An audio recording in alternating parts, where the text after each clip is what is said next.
Old pension Congress लाई थी, जनहित का कार्य था। कांग्रेस का मुख्यमंत्री लागू कर सकता है बड़ा दिल कर। अच्छा। और वही भाजपा का मुख्यमंत्री, भाजपा सरकार वहां के कर्मचारियों का शोषण करने पे आमदा हो गई। दरअसल क्या है, इस देश का आईएएस और आईपीएस ब्यूरोक्रेट लॉबी जो है भाजपाई गुलाम बन गई। अच्छा। चाहे चीफ इलेक्शन कमिश्नर हो या ईडी का डायरेक्टर हो या सीबी का डायरेक्टर, सीबीआई का डायरेक्टर हो या इनकम टैक्स का चीफ कमिश्नर हो।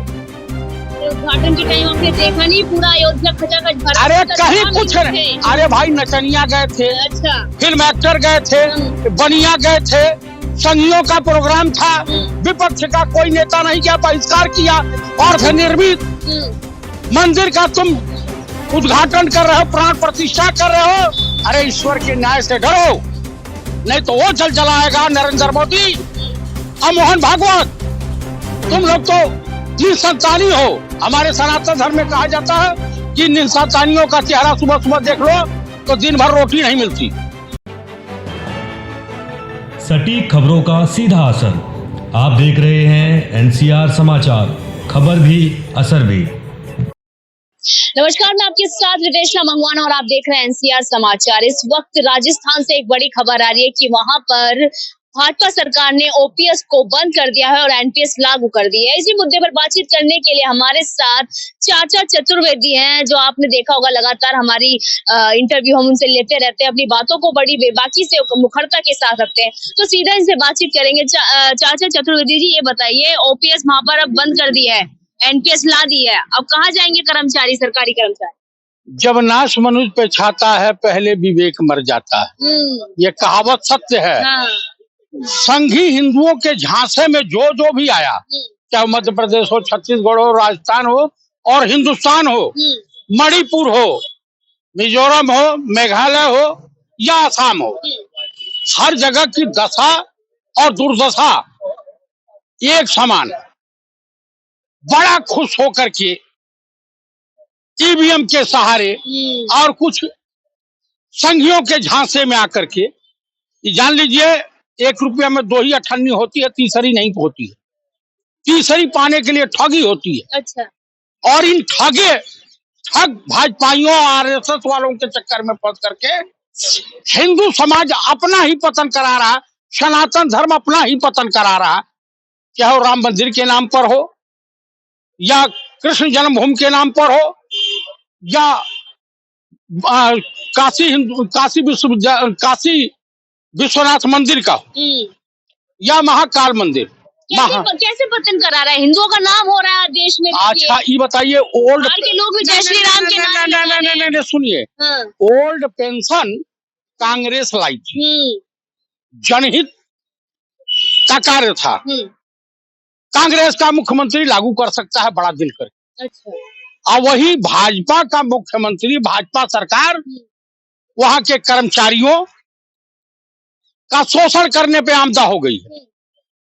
दरअसल क्या है, इस देश का आईएएस और आईपीएस ब्यूरोक्रेट लॉबी जो है भाजपाई गुलाम बन गई है। अच्छा। चाहे चीफ इलेक्शन कमिश्नर हो या ईडी का डायरेक्टर हो या सीबी का डायरेक्टर, सीबीआई का डायरेक्टर हो या इनकम टैक्स का चीफ कमिश्नर हो। ये निष्पक्ष हो गए चतुर्वेदी? बिल्कुल नहीं होते हैं। 15,000 शिकायतें थी मध्य प्रदेश की। अच्छा। Raju Agarwal chief election commissioner हैं, कितने का निस्तारण किया। ईवीएम पे विपक्ष के नेता समय मांग रहे हैं, तो बेशर्मी से ये आदमी मिलने से इनकार कर रहा, मिल ही नहीं रहा। अब सोशल मीडिया पे जो ईवीएम पे धरना प्रदर्शन हो रहा, तो मुकदमा कायम करने का की धमकी दे रहा। अच्छा। अरे राजीव अग्रवाल, तुम अभी 100 साल नहीं रहोगे, तुम्हारी आज औलादें इसका खामियाजा भुगतेंगी और तुम्हें भी भुगतना पड़ेगा। जो तुम कर रहे हो अच्छा नहीं कर रहे हो। भाजपा सरकार तुम्हें बचा नहीं पाएगी और तुम जेल जाओगे उनके पाप के भागीदार बनने के चक्कर में।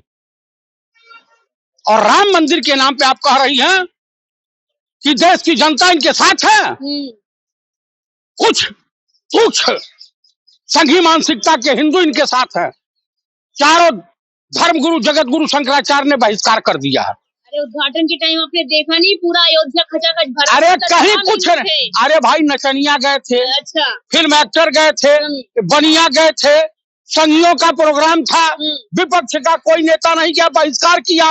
अर्धनिर्मित मंदिर का तुम उद्घाटन कर रहे हो, प्राण प्रतिष्ठा कर रहे हो। अरे ईश्वर के न्याय से डरो, नहीं तो वो जल जलाएगा नरेंद्र मोदी और मोहन भागवत। तुम लोग तो निसंतानी हो। हमारे सनातन धर्म में कहा जाता है कि निसंतानियों का चेहरा सुबह सुबह देख लो तो दिन भर रोटी नहीं मिलती। इतना कुरूप चेहरा होता है। और इस देश की जनता एक निसंतानी को देश का पीएम बना रखी। मेरे कहने का प्राय यह है कि देश गंगा जमुनी तहजीब, आपसी प्रेम और भाईचारे से चलता है। तो चल तो रहा है देश, कहीं चल नहीं रहा, विश्व गुरु बन रहा है। अरे कनाडा ने इनकी धज्जियां उड़ा दी, मुंह छुपाते घूम रहे हैं। छोटा सा मालदीव है, इनको टेढ़ी आंखें दिखा रहा है। नेपाल आंखें दिखा रहा है। आपसे बेहतर स्थिति में तो बांग्लादेश है, जो 1971 में पैदा हुआ। आप दिखाएंगे फिर क्या होगा? चाइना के आगे तो इनकी घुटने के बल आ जाते हैं। लाल आंख दिखाएंगे। ये चाइनीज एजेंट है। और चाइना को चाहिए कि देश का प्रधानमंत्री नरेंद्र मोदी जैसा राजा बाबू टाइप का हो, यही रहे, ताकि हिंदुस्तान के भूभाग पर कब्जा किया जा सके। अच्छा। बॉर्डर सुरक्षित नहीं है। आप मुझे बता दीजिए, आए दिन घटनाएं दुर्घटनाएं हो रही हैं देश में, और देश का प्रधानमंत्री मौन है। मणिपुर ही देश का अंग है। मणिपुर में जाने में इनको शर्म और लज्जा हया आ रही है। मिजोरम का मुख्यमंत्री कह दिया कि आप हमारे प्रदेश में आइएगा नहीं, मैं आपके साथ मंच शेयर नहीं करूंगा। आप बताइए कि 2024 में अगर थोड़ी भी लज्जा बची हो इस सरकार में और चीफ इलेक्शन कमिश्नर में, तो कम से कम तुम बैलेट पेपर से चुनाव कराओ। पर हेमंत बिस्वा शर्मा असम के मुख्यमंत्री कह रहे हैं राहुल डरते हैं मुझसे। हम डरेंगे क्यों नहीं? पुलिस फोर्स तुम लगा रखे हो, बजरंग दल के गुंडे तुम्हारे साथ हैं, तुम खुद भ्रष्टाचारी हो, व्यभिचारी हो, दुराचारी हो। कह रहे हैं असम में घुसने नहीं देंगे राहुल गांधी को। असम से घुस करके बंगाल पहुंच रहे कर देंगे 2024 में राहुल गांधी। उनके बाप नहीं कर पाएंगे। वो पूरे ईवीएम को छापेंगे क्या?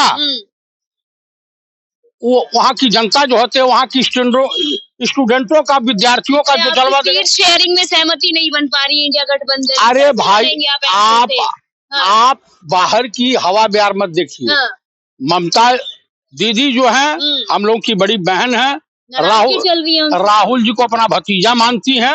और भतीजे के लिए कोई भी कुर्बानी देने को तैयार है। पश्चिम बंगाल की एक सीट तो नहीं दे रही, आप चिंता मत कीजिए, एकदम वो अपना भतीजा मानती हैं। और वो पक्का कांग्रेस के साथ, इंडिया गठबंधन के साथ मिलकर के चुनाव। बंगाल के बाद आम आदमी पार्टी भी कह रही है कि हम भी समझौता नहीं करेंगे। आम आदमी पार्टी पे हमें पहले शक था, लेकिन अब वो फंसा पड़ा हुआ है, तो जाएगा नहीं। नहीं ईडी कल जेल भेज दी, इनकी तो आधी कैबिनेट जेल में है। तो भेज देंगे सब जेल, इनको बुखार उतर जाएगा। अच्छा चतुर्वेदी, ये बताइए 24 में क्या होगा? 24 में इंडिया गठबंधन की सरकार बनेगी। अच्छा। हाँ, ये जान लीजिए। ठीक है, चलिए बहुत बहुत शुक्रिया बातचीत करने के लिए। हमारे साथ चाचा चतुर्वेदी थे। उन्होंने कहा कि 24 में इंडिया गठबंधन की सरकार बनेगी, पर अभी तक इंडिया गठबंधन की दलों की आपसी सहमति नहीं बन पा रही है कि कितनी सीट शेयरिंग होगी, किसको कितना सीट दिया जाएगा, कौन कहां से लड़ेगा। इसके लिए अभी भी आपसी मतभेद है, पर देखना ये होगा 24 तक की आपसी मतभेद क्या एकजुट हो पाएगा या नहीं। मैं आपके साथ रितेश रामंगवाना और आप देख रहे थे एनसीआर समाचार।